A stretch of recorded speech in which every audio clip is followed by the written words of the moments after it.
돈키호테처럼 이룰 수 없는 꿈을 꾸고 견뎌낼 수 없는 고통을 견디며 잡을 수 없는 별을 잡으려는 생뚱맞은 생각을 할 필요가 있다고 생각한다. 이것이 창조성이고 창발성이다. 우리는 현재 무슨 생각을 하고 있느냐가 자신의 미래 모습을 결정한다. 나답게 산다는 것의 의미. 우연히 유튜브를 보다가 화들짝 놀란 적이 있다. 방탄소년단 리더인 김남준이 유엔에서 한 영어 연설 때문이었다. 유창한 영어 실력뿐만 아니라 현대사회를 사는 사람이라면 한 번쯤 고민해봤을 이야기를 담고 있어서 더욱 화제가 되었다. 우리는 언제부턴가 다른 사람이 자신을 어떻게 생각하는지 신경을 쓰기 시작하면서 다른 사람의 시선으로 스스로를 바라보기 시작했다. 그러면서 꿈을 꾸는 일도 멈췄다. 다른 사람들이 만든 틀 속에 강제로 맞추기도 했다. 자신의 목소리를 내기는커녕 다른 사람의 말을 듣기 시작했다. 그 가운데 자신의 정체성에 대해 아무도 이야기하지 않았고 자신 또한 무관심했다. 정신 차리고 내면의 목소리에 귀를 기울이라는 말에 내면의 울림이 있었다. 과거 실수를 한 것도 자기 자신이며 오늘의 나도 과거의 잘못과 실수로 점철된 나 자신이다. 현재 과거뿐만 아니라 미래의 나 자신까지 사랑할 것이다. 여러분에게 묻고 싶다. 나답게 산다는 건 무엇일까? 나 자신을 진정으로 아끼고 사랑한다는 건 무엇일까? 마음의 목소리를 따르라. 무엇이 기대감으로 흥분케 하는지, 그리고 가슴 뛰게 하는 것은 무엇인지. 당신은 누구입니까? 이제 여러분의 내면의 목소리를 말해보세요. 라고 끝을 맺는다. 방탄소년단의 연설을 들으면서 2005년 6월 스탠퍼드 대학교 졸업식에 한 스티브 잡스 연설문이 생각났다. 2018년 9월 24일 한국의 아이돌 방탄소년단 유엔 연설은 많은 이들에게 감동과 울림을 선사했다. 나를 사랑한다는 건 곧 나 자신이 되는 일이다.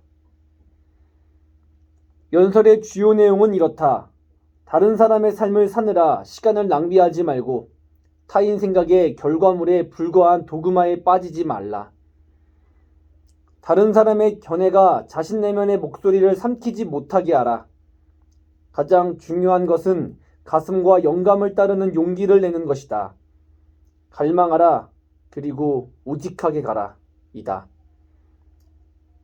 우리가 추구하는 목표는 스스로 필요에 의한 것과 외부에서 요구하는 조건에 맞추기 위한 것, 즉 본질적 목표와 비본질적 목표로 나눌 수 있다.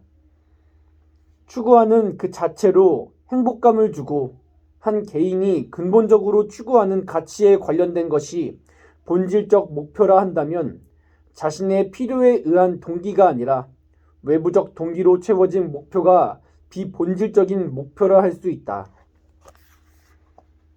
비본질적 목표와 관련된 이야기가 있다. 어느 심리학자는 집 앞에서 공차는 아이들의 소음 때문에 연구에 방해를 받고 있었다. 하루는 아이들에게 1만 원을 주었고 다음 날에는 5천 원, 그 다음 날에는 주지 않았더니 아이들이 집 앞에서 공을 차는 것을 멈췄다. 아이들이 처음 축구를 시작한 것은 즐거움이라는 내재적 동기 때문이었지만 축구를 하면 돈을 받게 되면서 놀이가 아니라 일이 되어버렸다.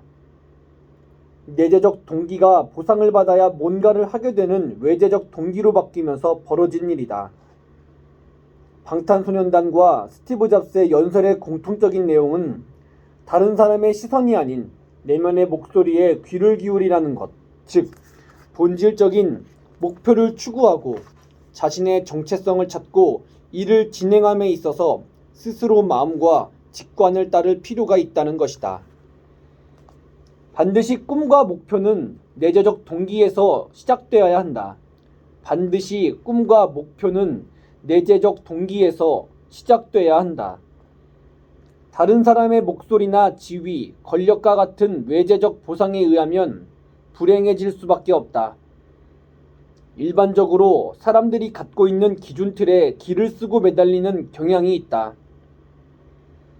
이런 현상을 생각의 관성이라 한다. 다른 사람들이 만든 틀이나 도그마에 빠지지 말고 우직하게 갈 필요가 있다.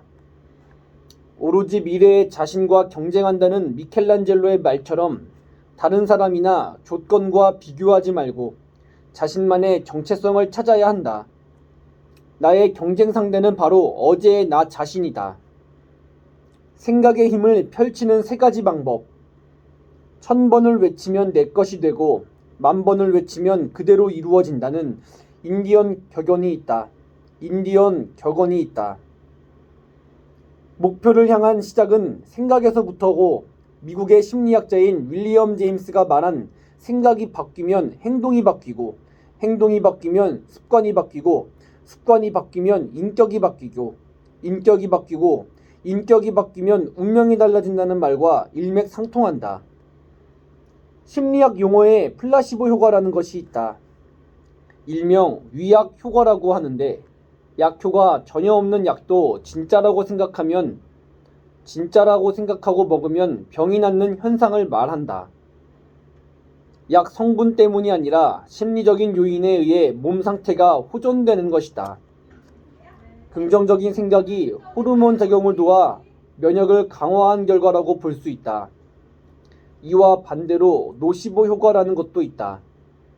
진짜 약을 먹더라도 효과가 없다고 생각하면 약효가 나타나지 않는 현상을 말한다. 안 된다고 생각하면 별일도 안 된다는 말이다.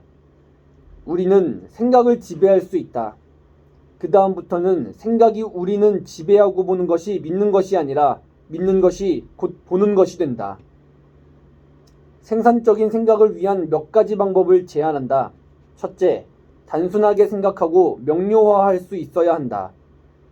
그리고 말보다는 사색을 통해 마음의 소리를 들어야 한다. 우리의 행동은 의식보다는 무의식에 의해 유발된다. 행복한 후에 의식, 즉 이성이 행동을 합리화하는 경향이 있다. 인간의 언어 능력이 크게 발달한 이유도 언어로 자신의 행동을 합리화하면서부터라고 한다. 따라서 말보다는 사색을 많이 하고 생각을 명료하게 해야 한다. 둘째, 반복해서 생각하고 가치의 우선순위를 정해야 한다. 반복적인 생각을 통해 생각의 오류를 수정해 나가야 한다. 대나무는 특성상 일시에 자라게 되며 부러질 수밖에 없다. 그래서 마디를 만들면서 자란다. 항상 제3자의 입장에서 자기 생각을 객관화할 수 있어야 한다. 생각은 필요하지만 무모한 생각은 지양해야 한다. 마디를 만들어 나가듯이 스스로 자신의 생각을 단계별로, 시기별로 진단해야 한다. 셋째, 당초 마음먹은 생각들이 지속으로 환류되어야 한다. 우리가 생각한 결과는 바로 나오지 않는다. 농사를 예로 들면 씨앗을 뿌리자마자 열매를 기대하는 것과 같다. 걸음을 주고 가꾸는 시기가 필요하다. 생각의 결과에 대해서는 철저하게 분석할 필요가 있다. 그래야 목표한 방향대로 좌표를 수정해 나갈 수 있다. 나답게 살기 위해서는 무엇보다 자신과 많은 대화를 나눠야 한다. 그래서 내면의 목소리가 향하는 곳으로 나아가야 한다. 당연한 말이지만 나 자신을 사랑해야 한다. 생각하고 결정하고 행동하는 건 그 다음이다. 나다워질수록 나 자신과와 가까워질 것이다. 많이 쓰고 생각하고 선택하기를 게을리하지 말자. 아직까지 내면의 목소리를 듣지 못했다면 더욱 간절하게 이 시간을 보내야 할 것이다. 보이지 않는 것에 집중해야 한다. 어쩌면 결정하는 능력이 오늘을 사는데 더욱 요구되는지 모른다. 주위를 보면 누구나 할 것 없이 결정하는데 어려움을 겪는 경우가 많다. 이름하여 스스로 결정할 수 없는 장애, 즉 햄릿 증후군이다. 요즘은 선택과 결정을 대신해주는 스마트폰 앱까지 등장했다. 왜 우리는 결정장애를 얻게 되었을까? 어쩌면 우리는 스스로 생각하는 훈련이 안 되어 있는지도 모른다. 심지어 결정 무기력 세대가 되었다. 원인은 무엇인지, 앞으로 어떻게 개선해야 할지를 살펴볼 필요가 있다. 무엇을 선택해야 할지 모르는 당신에게 아이들은 어릴 때부터 부모들이 정해주는 대로 생활한다. 공부는 물론 놀이까지 선택해준다. 이러다 보니 놀라고 해도 놀 줄을 몰라 늘 컴퓨터 게임만 한다. 어릴 때부터 말뚝의 메인 상태로 성장한 코끼리가 줄을 풀어도 그 말뚝주의를 벗어나지 못하는 것과 같다. 아이들 옆에서 이것 해라 저것 해라 참견하는 부모들 때문에 길들여지고 학습된 무기력이 만들어낸 결과다. 최근에는 결혼을 위한 상견례를 당사자들보다 부모들이 먼저 갖는다고 한다. 자식의 장래를 성인이 되어서까지 챙기고 있다. 성인의 경우도 선택의 어려움을 겪는 것은 매한 가지다. 정보의 홍수 속에 선택지가 많다 보니 정보 처리 과정에 문제가 발생되고 있다. 업무 성과에 대한 압력이 높아지고 처리할 업무량이 많아지면서 뇌의 정보 처리, 용량의 한계 때문에 집중력이 떨어지고 애써 결정을 보류하는 경향이 높아지고 있다. 정보의 과잉은 정보 처리를 어렵게 만든다. 소비자를 대상으로 한 실험 결과 선택할 것이 많은 매장에서 보다는 선택에 대한 고민이 적은 매장에서 더 많은 구매가 이루어졌다. 처리할 정보가 많은 경우 처리 능력과 분석 능력이 떨어지기 때문이다. 데이터 스모그라는 신조어가 있다. 정보 과잉이나 정보 공해 등으로 일컫는데 매일 좋은 글을 봤지만 좋은 글도 넘치다 보면 그 정보를 외면해버리게 된다. 매사에 확신이 없는 세대를 메이비 제너레이션이라고 한다. 일명 뭘 해야 할지 모르는 결정 무기력 세대다. 이러한 결정 무기력 장애를 해소하기 위해서는 첫째, 정확한 목표 설정과 명확한 자기 확신이 있어야 한다. 나아가고자 하는 방향이 정확하지 않으면 망설일 수밖에 없다. 뚜렷한 목표가 없고 확신이 없을 때는 방향을 잃고 갈등할 수밖에 없다. 모든 일은 확신에 따라 행동하고 결과를 두려워해서는 안 된다. 믿음은 걱정의 해독제라는 말이 있다. 상황에 대한 통제력을 갖는 것을 선호하기 때문에 두려움을 갖지만 목표와 결과에 대한 믿음과 확신으로 이겨내야 한다. 둘째, 가치를 정립하고 소신 그리고 확신을 가져야 한다. 선택하고 후회하는 경우를 많이 본다. 선택 후 가치 정립을 하기 때문이다. 따라서 먼저 가치를 정립하고 뭔가를 선택해야 한다. 결정함에 있어 자신만의 소신도 필요하다. 모 대학교 교수의 글을 보면 할까 말까 할 때는 하라고 했다. 인생은 늘 망설임과 결정의 연속이다. 누군가 선택을 하는데 도움을 줄 수 있어도 그 결과는 온전히 스스로의 몫이다. 좋은 선택을 통해 후회 없는 삶이 되기를 바라면서 에리 프롬의 말을 되새겨본다.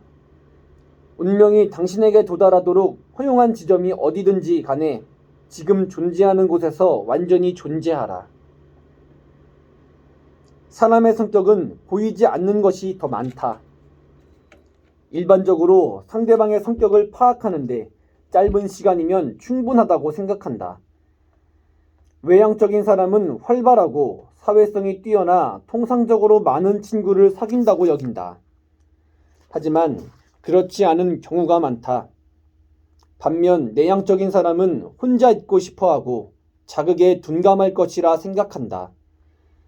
자극에 대한 민감도가 떨어질 것으로 여기는 경향도 있다. 성격을 외향성과 내향성으로 분류하는 기준은 마음의 에너지가 어느 방향으로 움직이느냐다. 방향으로 움직이느냐다.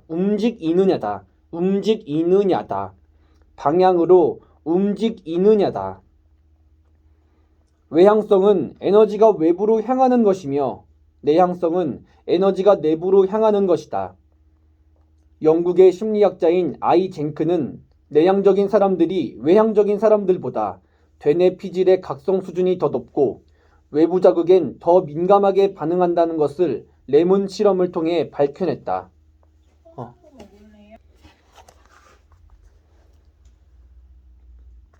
잘 못하는 성격이지만 밝혀졌다. 실험자의 혓바닥에 레몬즙을 떨어뜨렸는데 내향적인 사람이 침 분비가 더 많았다. 내향적인 사람들은 소극적이고 표현을 잘 못하는 성격이지만 외향적인 사람들에 비해 반응 속도가 더 빠르다는 것을 보여준다. 자신도 모르게 내재된 성격은 어떤 예기치 못한 상황을 만날 때 촉발되기도 한다. 말하지 않음도 언어이고 말하지 않는 생각 또한 언어의 일환이다. 그럴수록 보이지 않는 것에 집중해야 한다. 또한 항상 보이는 것이 다가 아님을 인식해야 할 필요성이 있다. 세상의 중요한 가치는 사실상 보이는 것보다 보이지 않는 것일 가능성이 훨씬 많기 때문이다. 후회는 자신과의 심리전. 살다 보면 여러 가지로 후회할 일이 많이 생긴다. 후회는 두 가지로 나눌 수 있다. 내가 왜 그랬을까? 하지 않는 게 더 좋았을 거이라고 생각하는 행동, 후회. 내가 그때 왜 그걸 하지 않았을까? 했더라면 좋았을 텐데 하는 비행동 후회다. 예측된 후회라고도 하는데 특정 행동을 수행하거나 수행하지 않았을 때 기대하거나 예측되는 정서나 감정이다. 대부분 하지 않는 선택에 대해 주로 아쉬움을 갖게 되는데 이런 점에 있어서 후회하더라도 먼저 부딪혀보는 게 최선의 방법일 수 있다. 1994년 미국의 심리학자 토마스 길로비치와 빅토리아 매드맥이 후회에 관련해 조사했더니 75%는 하지 못한 것에 대한 후회였고 나머지 25%는 하지 말았더라면 하는 과오에 대한 후회였다. 우리는 늘 후회하면서도 계획부터 세운다. 그러나 그 계획은 의도대로 되지 않을 때가 있다. 시간이 모자라거나 일정이 늦어지곤 하는데 이러한 현상을 미국 심리학자의 이름을 따서 호프스테터의 법칙이라고 한다. 늦어질 것이라고 예상하고 충분한 시간을 감안하더라도 늘 늦을 때를 일컫는다. 계획의 오류에서 벗어나는 길을 계획이 잘못 수립될 수도 있다는 사실을 받아들이고 꼼꼼히 일정을 계획하라는 것이다.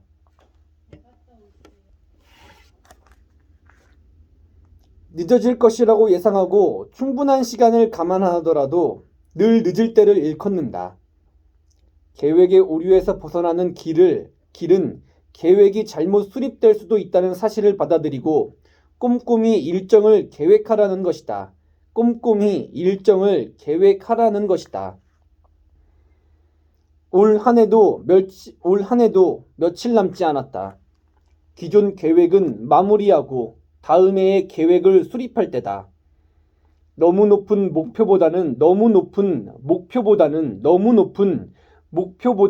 작은 목표를 세우고 달성하면서 느끼는 행복을 누리길 권한다. 목표에 집중할 것이 아니라 노력하는 모습을 상상하는 게 목표 달성에 더 도움이 된다. 후회도 자기와의 심리전이다. 하지 않는 것에 대한 후회하지 않도록 목표한 것은 이루었으면 한다. 지식 근로자의 낭패. 곤란한 일을 당하거나 일이 곤란해졌을 때 낭패를 당했다고 한다. 낭패의 어원이 재미있다. 얼토당토 않는 일을 가리켜하는 어처구니가 없다는 말에 어처구니가 맷돌의 손잡이를 뜻하는 말인 것처럼 말이다. 낭패의 사전적 의미는 계획하거나 기대한 일이 실패하거나 어긋나 딱해진 경우다. 낭과 패는 각각 이리과에 속하는 상상의 동물이다. 낭은 머리가 좋지 않고 뒷다리가 없거나 짧다. 이에 반해 패는 꾀가 많지만 앞다리가 없거나 짧다. 그러다 보니 생존을 위해서는 서로의 단점을 보완하고 장점을 활용하며 살아갈 수밖에 없었다. 낭은 기꺼이 패를 등에 업고 다녔다고 한다. 마음이 맞지 않으면 생명까지 위협받는 상황에 놓이기 때문이다. 지식은 지식과 정보가 넘쳐나는 시대다. 지식도 창조경제에 맞춰 확대 재생산되고 있다. 아침이면 신문과 같은 전통 채널 외에 페이스북과 같은 개인 미디어를 통해 다양한 분야의 사람이 올린 글을 읽으며 하루를 시작한다. 좋은 아포리즘 같은 문구는 별도의 저장 공간으로 공유시켜 오랫동안 읽는다. 이렇다 보니 지식이 소화되기도 전에 새로운 지식을 받아들여야 하는 정보 소화 불량과 정보 스트레스에 시달린다. 더 많은 정보에 접하면 접할수록 마치 소금물을 먹은 것과 같이 더 많은 정보와 지식을 찾게 된다. 문제를 스스로 해결하기보다는 크라우드 소싱과 같은 외부의 의존에 문제를 해결하려는 경향이 강해진다. 문제를 해결하려는